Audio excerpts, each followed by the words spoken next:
Välkomna till Think and Drink, kanalen med onödigt vetande om drinkar.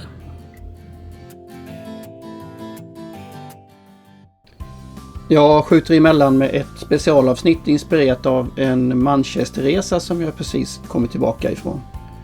Nu var det primärt en musikresa, en endagsfestival i Manchester. Visst, okej, jag har väl ägt ett och annat par manchesterbyxor i mina dagar. Detta oerhört viktiga plagg i teckningslära uniformen. Men det är inte teko jag förknippar Manchester med först och främst, utan det är musik. Nu skulle jag kunna använda resten av dagen till att rabbla band och artister. Tro mig, jag skulle tycka det var jätteskoj. Men det här är ju ett avsnitt om drinkar.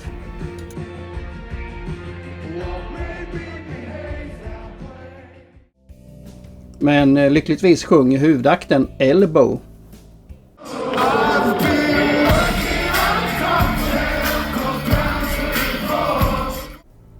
Och ger mig en perfekt övergång mellan musik och cocktails, som ju är kanalens syfte. Man kan ju eventuellt ha åsikt om att jag använder en låt som uppenbarligen handlar om alkoholism. Men jag tycker jag är i gott sällskap.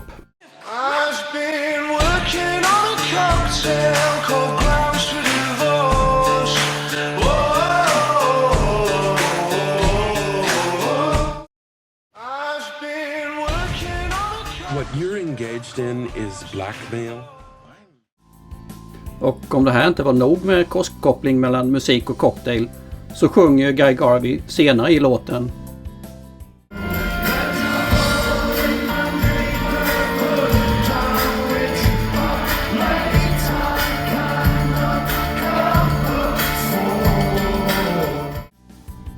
Hålet de sjunger om har delar av internet valt att tolka som Brian Glancys grav. Brian var en vän till bandet vars alkoholrelaterade död delvis inspirerat till den här låten.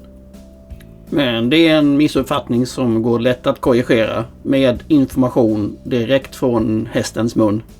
Grounds for Divorce references this place. Yeah, this is the hole in the neighbourhood down which of late I cannot help but fall.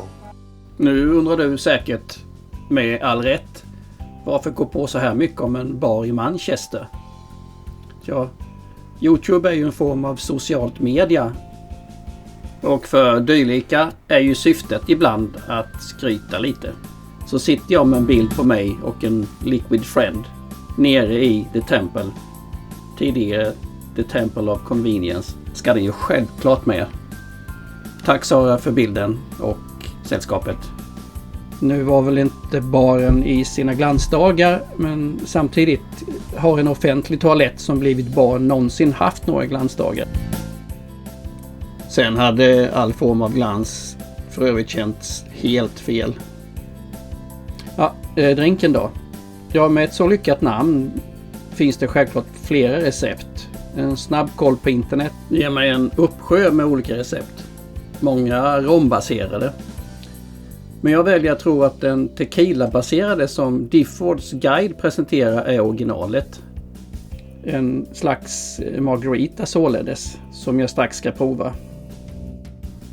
Diffords guide är tillsammans med The Savoy Cocktail Book från 1930 lite av min cocktailbibel.